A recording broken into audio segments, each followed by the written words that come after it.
What's up, you guys? Welcome back to my channel. I'm so cross. You can't talk during my video.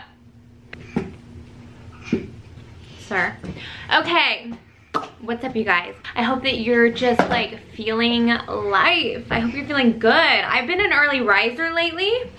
I'm not an early riser naturally, and I feel like I'm like, let's do this day. Like, I'm ready to rumble. I don't know what it is. I'm an early morning riser now because Ace has started back at school. So every morning I'm waking up and I'm like, let's take on this day, versus me sleeping until 11 and I'm just not motivated at all. Why won't you sleep so I can make this video? Do you have an excuse for yourself, sir? I think you don't. What is this? Cross? Have you ever heard of a nap?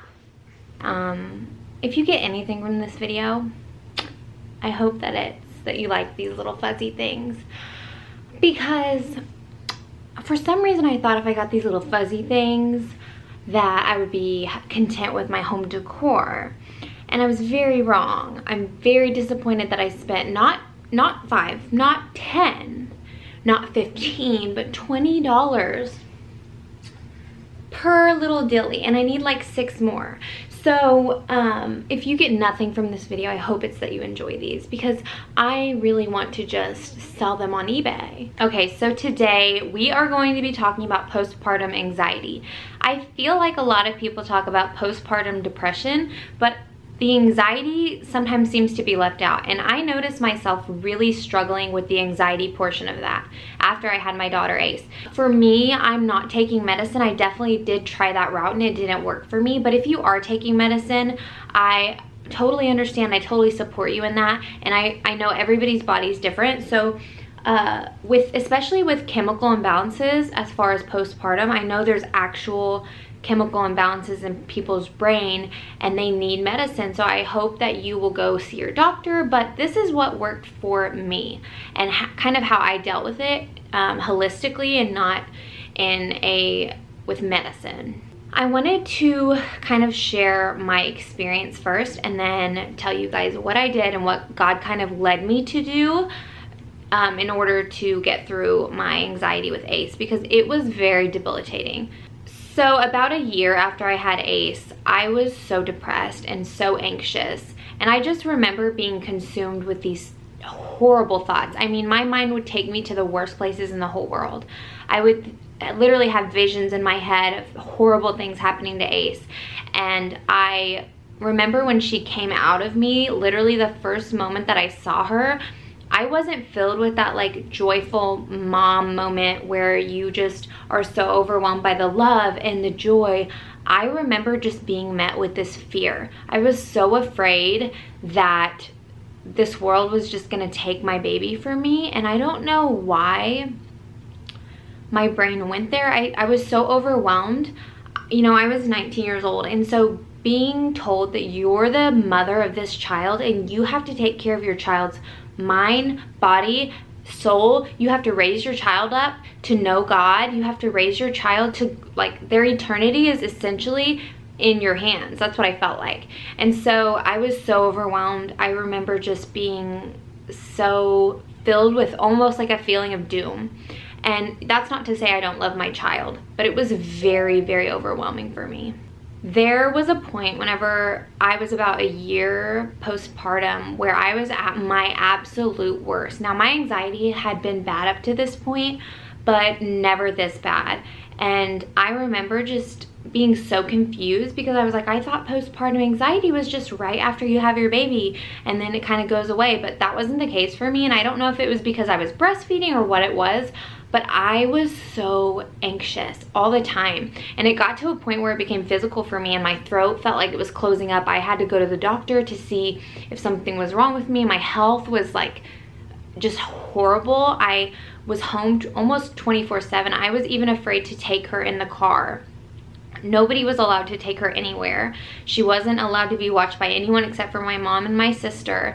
And it was such a toxic mindset that I was in, and it was one that I could not continue. And because I was just living in that constant state of fear, my anxiety and depression got so much worse, and I started turning to alcohol, which is so crappy. Like, I just hate that I did that. And I remember I got to a point where I looked at Ace and I was like, I want to not drink right now for my daughter's sake, but I can't, because I cannot function without taking a shot real fast. Like, I cannot. I was in the deepest, darkest hole that you can even imagine.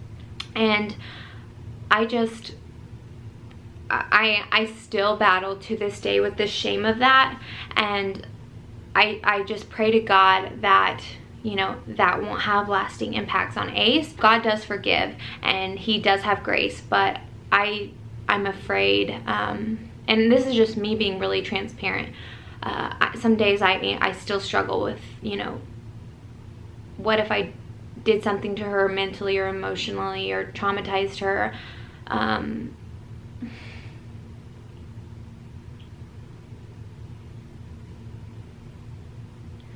I still struggle with, like, how could I do that to my baby? Like, she was so good and kind and she was the best kid ever. And I'm like, how did I do that to her? And I hope with every fiber of my being, and I pray all the time that, you know, God will hold her in his hands and not allow my mistakes to influence her in her life. I really deal with a lot of shame in that. But lucky for me, God is good and he has forgiven me, and I'm so thankful for that, because I couldn't live. I truly could not live with that guilt. But I know that I'm forgiven and God showed me mercy, and I'm so thankful for that. And I hope that when Ace is older that she will understand that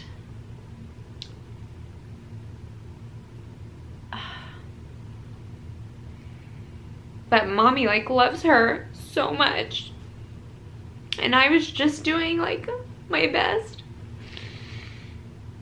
Anyways, sorry. I just wanted to share that because I think that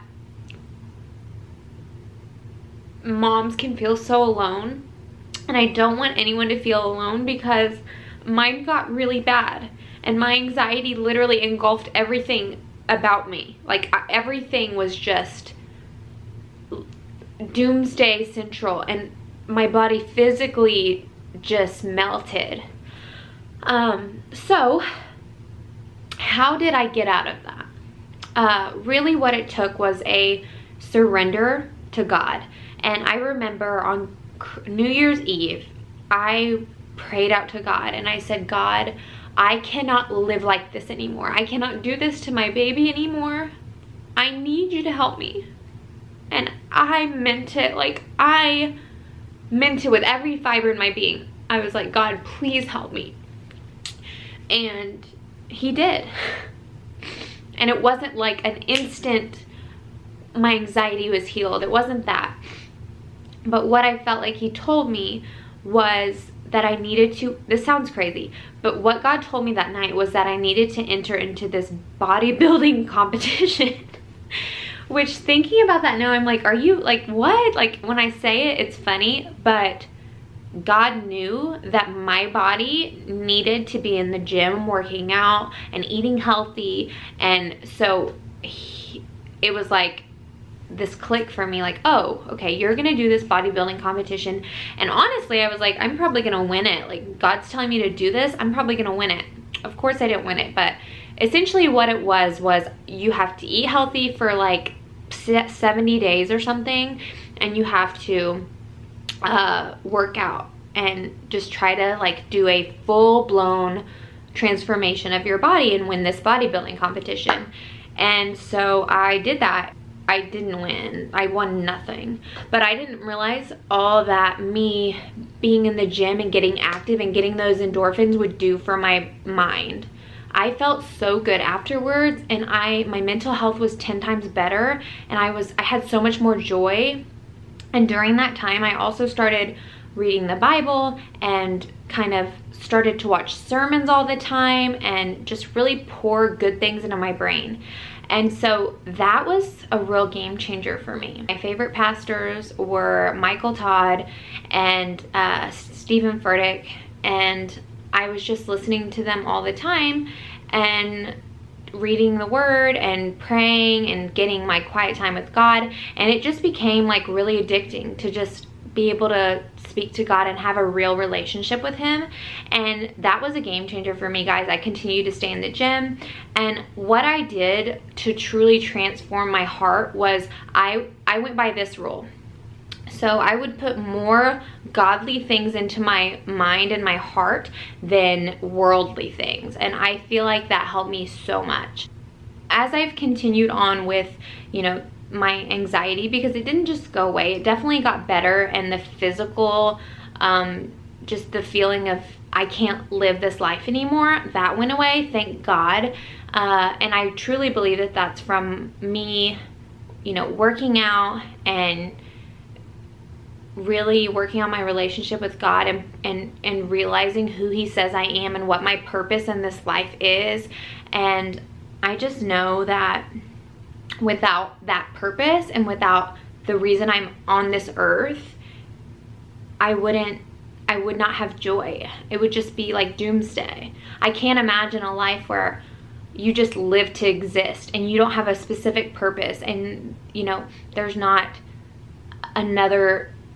more to the story. I couldn't live like that.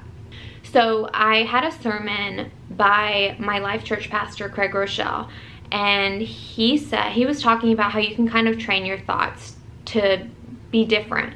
And so something that I started to do was I would protect my mind. As soon as I would start thinking these awful thoughts in my head, this sounds insane, I know, but I would go la la la la la la la la la, and I would focus. This sounds so crazy. I would focus on the words. He did not say to do this in the sermon, by the way. This is something I came up with, but it helps. I would just start thinking of those words and like try to think of something else. So say I was thinking, oh, I'm gonna get in the car and get in a car wreck. As soon as I thought that, I would not let my brain go any further. I would go la la la la la la la la and focus on literally the syllables of la la la la la until my brain was directed to think, oh, what are we having for dinner tonight? Let's think about that. I'm not going to sit with these thoughts. I'm not going to do it. I'm going to pray, God, please help me with this. Please take these thoughts away from me. And la la la la la, like let me think about something else. And that really has helped, because now when my brain goes to these horrible thoughts, I instantly know, no, we're not going there, baby. My brain just knows. And that may sound crazy, but it works. So if you're dealing with those intrusive thoughts, please try it out. Another thing that really helped me was I had this aha moment, and I was driving to school. This was whenever I attended school at a university, and I was driving to school and I was having some severe anxiety about leaving Ace at daycare. And I said, God, I can't do this anymore. I can't keep having these thoughts and these fears. And I kind of just, something clicked for me, and I don't even remember what it was, but in my head I was like, okay, I need to surrender my children to God.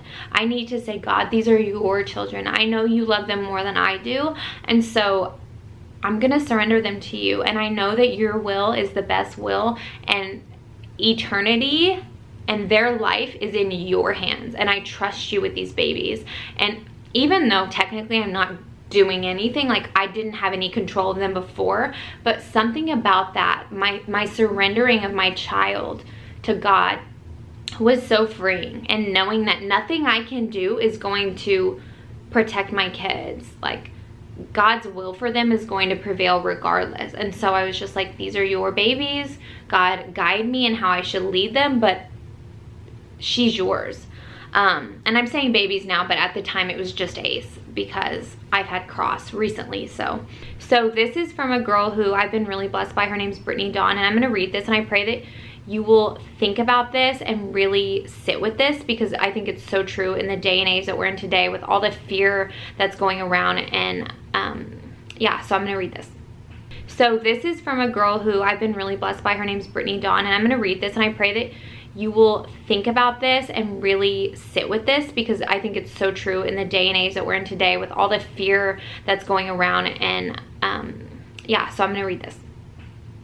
It's sad how many Christians partner with the spirit of fear. It's sad how many messages, comments I've read that I've had to pray for God to reveal the truth to them. The spirit of fear is demonic. The spirit of fear is not of the Lord. Partnering with this is a choice as Christians. We hold the power of life and death in our tongue. And that's from Proverbs 18:21. Plead Psalm 91 over your life, your house, your car, your drive to work, your family, your marriage, etc. You have a choice. Are you going to choose to partner with the power of Jesus, the Holy Spirit that lives inside of you, or are you going to partner with a demonic spirit and allow doors to open for unwelcome seeds to be planted? So the scripture that she mentioned in that post was Psalms 91, and I just wanted, I'm not going to read the whole thing because it's pretty long, but I would love for you to go read it and just pray that over your life and your family and your kids. And whenever you're struggling with fear or anxiety, I pray that you will go to that and really read it and soak it in. He will cover you with his feathers, and under his wings you will find refuge. His faithfulness will be your shield and rampart. You will not fear the terror of the night, nor the arrow that flies by day, nor the pestilence that stalks in the darkness, nor the plague that destroys at midday. 1,000 may fall at your side, 10,000 at your right hand, but it will not come near you. You will only observe with your eyes and see the punishment of the wicked. And I just think that's so powerful. All right, that's all I've got for you. I'll see you later. I'll see you later. This was $20. Okay, I love you guys so much. I hope you enjoyed this video. Please come back. Come back. Because I paid $20 for these, and I need you to look at this background and be like, yes, you're trying, Brooke. You're trying. Okay, I'm gonna go take care of my kid now. Love y'all. Bye. Why isn't it turning off? Let me try again. Bye.